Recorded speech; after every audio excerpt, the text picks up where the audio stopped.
I'm Deepa. Welcome to my class. Today we are going to study about conservation of linear momentum.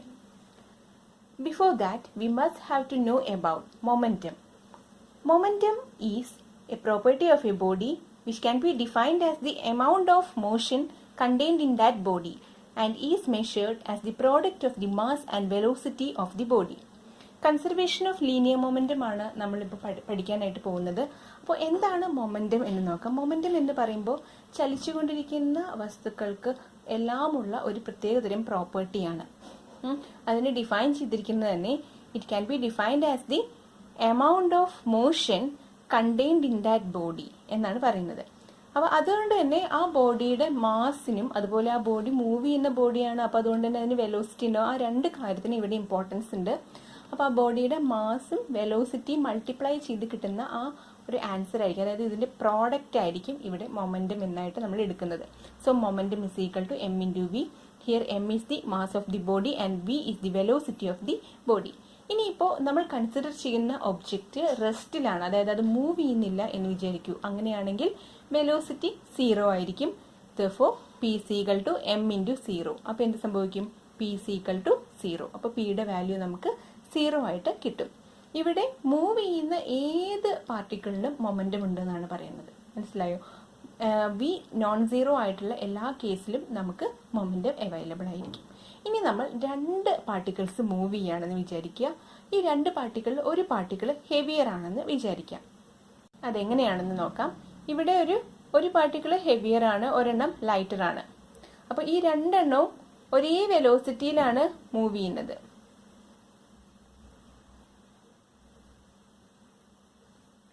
അപ്പോൾ രണ്ട് പാർട്ടിക്കിളിനെ നമ്മൾ consider ചെയ്യുകയാണ്. ഈ രണ്ട് പാർട്ടിക്കിളും മൂവ് ചെയ്യുന്നുണ്ട്. അതിൽ ഒരു പാർട്ടിക്കിൾ ഹെവിയർ ആണ്, മറ്റേത് ലൈറ്റർ ആണ്. രണ്ടും സെയിം വെലോസിറ്റിയിലാണ് മൂവ് ചെയ്യുന്നത്. ഇതിൽ ഫസ്റ്റ് പറയുന്നത് എന്താണെന്ന് വെച്ചിട്ടുണ്ടെങ്കിൽ, if to bodies are moving with same speed, രണ്ട് പാർട്ടിക്കിൾ, ഒരെണ്ണം ഹെവിയറും ഒരെണ്ണം ലൈറ്ററും രണ്ടും സെയിം വെലോസിറ്റിയിലാണ് മൂവ് ചെയ്യുന്നത് എങ്കിൽ ഏത് പാർട്ടിക്കിളിനായിരിക്കും ഏറ്റവും കൂടുതൽ മൊമെൻറ്റം എന്നാണ്. അപ്പോൾ ഇവിടെ ഇപ്പോൾ p is equal to m v ആണ്. അപ്പോൾ വി സെയിം ആണെങ്കിൽ പിന്നെ അവിടെ വ്യത്യാസമുള്ളത് എമ്മിന്റെ വാല്യൂ ആണ്. അപ്പോൾ ഹെവിയർ ആയിട്ടുള്ള ആ ഒരു പാർട്ടിക്കിളായിരിക്കും കൂടുതൽ മൊമെൻറ്റം കാണിക്കുക. ഇനി if the two bodies have same momentum, ഇനി രണ്ട് പാർട്ടിക്കിൾ, ഇവിടെ ഇപ്പോൾ ലൈറ്ററും ഹെവിയറും എടുത്തിട്ടുണ്ട്, ഈ രണ്ട് പാർട്ടിക്കിൾസിൻ്റെയും മൊമെൻറ്റം സെയിം ആണെങ്കിൽ നമുക്ക് മനസ്സിലാക്കാൻ പറ്റും അതിൽ ഒരെണ്ണം ഫാസ്റ്റർ ആയിട്ട് മൂവ് ചെയ്തിട്ടാണ് ആ മൊമെൻറ്റം അവിടെ ബാലൻസ് ചെയ്തത്. അപ്പോൾ അങ്ങനെയാണെങ്കിൽ ഏത് പാർട്ടിക്കിളായിരിക്കും ഫാസ്റ്റർ ആയിട്ടുണ്ടാവുക? Lighter one is moving faster. അപ്പം ലൈറ്റർ വൺ ഫാസ്റ്റ് ആയിട്ട് മൂവ് ചെയ്താലേ ഉള്ളൂ ഹെവിയറിൻ്റെ ആ ഒരു മാസുമായിട്ട് അതിനെ ബാലൻസ് ചെയ്തിട്ട് മൊമെൻറ്റം രണ്ടിനും സെയിം ആക്കാനായിട്ട് പറ്റുള്ളൂ. If the two bodies are subjected to the action of same force for same time, we can see that the lighter body acquires higher speed.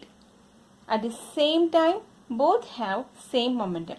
നമ്മളിവിടെ രണ്ട് പാർട്ടിക്കിൾസിനെ കൺസിഡർ ചെയ്തു. അതിൽ ഒരെണ്ണം ലൈറ്റർ ആണെന്ന് പറഞ്ഞു, ഒരെണ്ണം ഹെവിയർ ആണെന്ന് പറഞ്ഞു. നമ്മളിവിടെ ഒരേ ടൈപ്പ് ഫോഴ്സ് ആണ് ആക്ട് ചെയ്തത് എങ്കിലും, ഈ രണ്ട് പാർട്ടിക്കിളിൻ്റെയും മുകളിൽ ഒരേ ഫോഴ്സ് ആണ് ആക്ട് ചെയ്യുന്നതെങ്കിലും ലൈറ്റർ ആയിട്ടുള്ള പാർട്ടിക്കിൾ ഫാസ്റ്റ് ആയിട്ട് മൂവ് ചെയ്തതുകൊണ്ടാണ് അവിടെ മൊമെൻറ്റം രണ്ടിനും സെയിം ആയത്.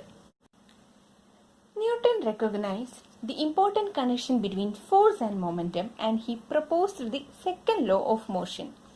Second law of motion is the law of conservation of linear momentum. ഈ ഒരു കണക്ഷൻ, അതായത് ഫോഴ്സും മൊമെൻറ്റവും തമ്മിലുള്ള കണക്ഷൻ, അത് ആദ്യമായിട്ട് റെക്കഗ്നൈസ് ചെയ്തത് ന്യൂട്ടൺ ആണ്. അങ്ങനെ അദ്ദേഹം second law of motion propose ചെയ്തു. ഈ സെക്കൻഡ് ലോ ഓഫ് മോഷനെ law of conservation of linear momentum എന്ന് തന്നെ പറയാറുണ്ട്. അടുത്തതായിട്ട് നമുക്ക് law of conservation of linear momentum എന്താണെന്ന് നോക്കാം. അപ്പോൾ ആദ്യം ആ ലോ എന്താണെന്ന് സ്റ്റേറ്റ് ചെയ്യാം. ന്യൂട്ടൺ പ്രപ്പോസ് ചെയ്ത second law. Newton's second law states that the force acting on a body is directly proportional to the rate of change of momentum and change of momentum takes place in the direction of the force. ന്യൂട്ടന്റെ അഭിപ്രായത്തിൽ ഒരു ബോഡിയിൽ act ചെയ്യപ്പെടുന്ന force എന്ന് പറയുന്നത് ആ ബോഡിയുടെ മൊമെന്റത്തിന് directly proportional ആണ്. മാത്രമല്ല മൊമെന്റത്തിന്റെ ഡയറക്ഷൻ എങ്ങോട്ടാണോ അതേ ഡയറക്ഷനിൽ തന്നെയാണ് ഫോഴ്സ് ആക്ട് ചെയ്യുക. അതായത് ഫോഴ്സ് ഏത് ഡയറക്ഷനിലേക്കാണോ ആക്ട് ചെയ്യപ്പെടുന്നത് അവിടെ തന്നെ ആ ഡയറക്ഷൻ തന്നെയായിരിക്കും മൊമെന്റത്തിനും. അതായത് ആക്ട് ചെയ്യപ്പെടുന്ന ഫോഴ്സിനും ആ ഒബ്ജക്റ്റ് അറ്റൈൻ ചെയ്തെടുക്കുന്ന മൊമെന്റത്തിനും രണ്ടിനും ഒരേ ഡയറക്ഷൻ ആയിരിക്കും. അപ്പൊ ഇവിടെ പറഞ്ഞത് force is directly proportional to the rate of change of momentum എന്നാണ്. ഇവിടെ rate of change of momentum നമ്മൾ dp/dt വെച്ചിട്ട് റെപ്രസെന്റ് ചെയ്തിട്ടുണ്ട്. അപ്പോൾ F is equal to dp/dt. That is d/dt of mv. We know that p is equal to mv. അതുകൊണ്ട് നമ്മൾ d/dt of mv എന്ന് എഴുതിയിട്ടുണ്ട്. If no external force is acting on the particle, that is F is equal to 0, then dp/dt is equal to d/dt of mv is equal to 0. അതായത് പുറത്തുനിന്നും force ഒന്നും പ്രത്യേകമായിട്ട് ഇതിനെ apply ചെയ്യുന്നില്ല, external ആയിട്ട് ഒരു ഫോഴ്സും ഇവിടെ ആക്ട് ചെയ്യപ്പെടുന്നില്ല എന്നുണ്ടെങ്കിൽ നമുക്ക് പറയാം ഈ എഫിന്റെ വാല്യൂ 0 ആണെന്നാണ് പറയുന്നത്. അങ്ങനെയാണെങ്കിൽ dp/dt is equal to 0 എന്ന് കിട്ടില്ലേ?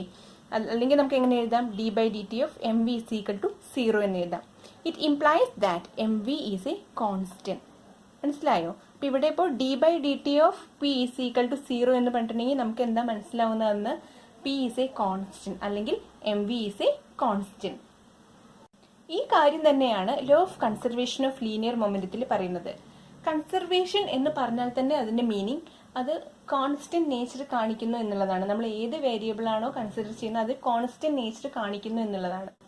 അപ്പോൾ ഇവിടെ എക്സ്റ്റേണൽ ആയിട്ട് ഫോഴ്സ് ആക്ട് ചെയ്യുന്നില്ലെങ്കിൽ d/dt of p is equal to 0 അല്ലെങ്കിൽ p is a constant എന്ന് നമുക്ക് പറയാനായിട്ട് സാധിക്കും. Thus, if no external force acts on a particle, its linear momentum is conserved. This is the law of conservation of linear momentum. ഇപ്പം നമ്മൾ general ആയിട്ടുള്ള കേസാണ് ഇതുവരെയും പറഞ്ഞത്. രണ്ട് പാർട്ടിക്കിൾ, ഒരെണ്ണം ലൈറ്റർ ഒരെണ്ണം ഹെവിയർ അങ്ങനെയൊക്കെ എടുത്തിട്ടാണ് പറഞ്ഞിരുന്നത്. ഇനി നമ്മളൊരു സിസ്റ്റം കൺസിഡർ ചെയ്യാണ്. അതായത് n പാർട്ടിക്കിൾസ് ഉള്ള ഒരു സിസ്റ്റം കൺസിഡർ ചെയ്യാണ്. അതിൽ ഓരോ പാർട്ടിക്കിളിനും മാസ് ഉണ്ട്, അതാണ് m1 m2 m3.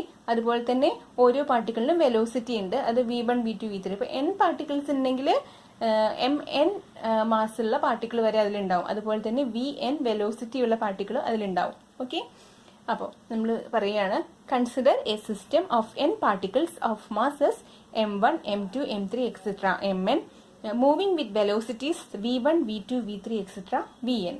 The total linear momentum of this system is p is equal to m1 v1 plus m2 v2 plus etc plus mn vn. അല്ലേ? ഈ ഒരു സിസ്റ്റത്തിന്റെ ടോട്ടൽ ലീനിയർ മൊമെന്റം എന്ന് പറഞ്ഞിട്ടുണ്ടെങ്കിൽ ഓരോ പാർട്ടിക്കിളിന്റെയും ലീനിയർ മൊമെന്റം എടുത്തിട്ട് അതിന്റെ സമ്മ് കണ്ടാൽ മതി. ഇനി ഈ ഒരു ടോട്ടൽ ലീനിയർ മൊമെന്റത്തിനെ ഡിഫറൻഷിയേറ്റ് ചെയ്യാണ്. അപ്പോൾ dp/dt is equal to d/dt of m1 v1 plus d/dt of m2 v2 plus d/dt of m3 v3 plus etc plus d/dt of mn vn. അതായത് ഈ m1 v1 എന്ന് പറയുന്നത് p1 ആണ്, m2 v2 എന്ന് പറയുന്നത് p2 ആണ്, പിന്നെ p3 ഉണ്ട്, അതുപോലെ തന്നെ mn vn is equal to pn. അപ്പോൾ ഇതൊക്കെ നമ്മൾ റീപ്ലേസ് ചെയ്തു. ഇനി ന്യൂട്ടന്റെ സെക്കൻഡ് ലോ അനുസരിച്ചിട്ട് F is equal to dp/dt ആണ്. അപ്പം അങ്ങനെയാണെങ്കിൽ നമുക്ക് ഈ മുകളിലെ ഈ ഒരു ഇക്വേഷനിൽ d/dt of p അങ്ങനെ വരുന്ന എല്ലാ ഭാഗങ്ങളും നമുക്ക് f വെച്ചിട്ട് റീപ്ലേസ് ചെയ്യാം. അപ്പോൾ എന്ത് കിട്ടും? F is equal to f1 plus f2 plus f3 plus etc plus fn എന്ന് കിട്ടും. ഇവിടെ നമ്മളൊരു സിസ്റ്റം ഓഫ് പാർട്ടിക്കിൾസ് ആണ് കൺസിഡർ ചെയ്തിരിക്കുന്നത്. ഈ സിസ്റ്റത്തിലെ പാർട്ടിക്കിൾസ് മൂവിങ് ആണ്. അതുകൊണ്ട് തന്നെ ആ മൂവ് ചെയ്യുന്ന പാർട്ടിക്കിൾസ് ഒരു ആക്സലറേറ്റ് ചെയ്യപ്പെടുന്നുണ്ടാവും. അപ്പോൾ അതുകൊണ്ട് തന്നെ F is equal to ma എന്നുള്ള ഇക്വേഷൻ പ്രകാരം ഓരോ പാർട്ടിക്കിളിനും ഫോഴ്സ് ഉണ്ടാവും. അതായത് ആ സിസ്റ്റത്തിന്റെ ഉള്ളിൽ തന്നെ ഇന്റേണൽ ഫോഴ്സ് ഉണ്ടാവാനുള്ള സാധ്യതയുണ്ട്. പക്ഷേ ഈ ഇന്റേണൽ ഫോഴ്സസ് എല്ലാതും അങ്ങോട്ടും ഇങ്ങോട്ടും ക്യാൻസൽ ആയി പോകാനുള്ള സാധ്യതയുമുണ്ട്. കാരണം എല്ലാ പാർട്ടിക്കിളിനും മാസ് ഉണ്ട്, ആക്സലറേഷൻ ഉണ്ട്, അല്ലെങ്കിൽ അതിന് പെർട്ടിക്കുലർ വെലോസിറ്റി ഉണ്ട്. ആ വെലോസിറ്റിയിലുള്ള ചേഞ്ച് ആണ് നമ്മൾ ആക്സലറേഷൻ ആയിട്ട് പറയുന്നത്. അപ്പോൾ ഇന്റേണൽ ആയിട്ട് പാർട്ടിക്കിൾസിന് ഉള്ളിൽ ഉണ്ടാവുന്ന ഫോഴ്സസ് അപ്പോൾ ഇന്റേണൽ ആയിട്ട് പാർട്ടിക്കിളിന് ഉണ്ടാവുന്ന ഫോഴ്സസ് അങ്ങോട്ടും ഇങ്ങോട്ടും ക്യാൻസൽ ചെയ്ത് പോകാനുള്ള ചാൻസ് ഉണ്ട്. അതുകൊണ്ട് തന്നെ ഇപ്പോൾ ഇവിടെ കാണിച്ചിരിക്കുന്ന ഈ ടോട്ടൽ ഫോഴ്സ് എന്നുള്ള കൺസെപ്റ്റിൽ മെയിനായിട്ടും എക്സ്റ്റേണൽ ഫോഴ്സിന്റെ ഇഫക്റ്റ് മാത്രമേ വരികയുള്ളൂ. അതാണ് പറഞ്ഞിരിക്കുന്നത്. Sum of these forces are obviously external since the internal forces get cancelled due to the equal and opposite pairs of interaction. Therefore, നമുക്ക് ഡി പി ബൈ ഡി ടിനെ F external എന്ന് കൊടുക്കാം. കാരണം F external is equal to F1 plus F2 plus F3 plus et cetera Fn എന്ന് എഴുതിയാലേ ഉള്ളൂ നേരത്തെ പറഞ്ഞ statement നമുക്ക് അവിടെ ക്ലിയർ ആക്കാൻ പറ്റുള്ളൂ. For an isolated system, there are no external force acts on the system. അതുകൊണ്ട് തന്നെ F external is equal to 0. അല്ലെങ്കിൽ നമുക്ക് പറയാം d p by d t is equal to 0. Okay, അപ്പോൾ എഫ് എക്സ്റ്റേണൽ 0 ആയിട്ടുണ്ടെങ്കിൽ F1 plus F2 plus F3 plus etcetera plus Fn is equal to 0 ആയിരിക്കും. മനസ്സിലായോ? അല്ലെങ്കിൽ നമുക്ക് പറയാം d by d t of P1 plus d by d t of P2 plus d by d t of P3 plus etcetera plus d by d t of Pn is equal to 0 എന്ന് പറയാം. ഇതിനെ ഒന്ന് clear ആക്കാൻ വേണ്ടിയിട്ട് അടുത്ത step പറഞ്ഞിരിക്കുന്നത് P1 plus P2 plus P3 plus etcetera Pn is equal to a constant എന്നാണ്. കാരണം d by d t of p is equal to 0 എന്ന് പറഞ്ഞാൽ പി ഇസ് എ കോൺസ്റ്റന്റ് എന്നാണ് അതൊന്ന് ഉദ്ദേശിക്കുന്നത്. അപ്പോൾ പി കോൺസ്റ്റന്റ് ആണെങ്കിൽ P1 plus P2 plus P3 plus etcetera plus Pn must be equal to a constant.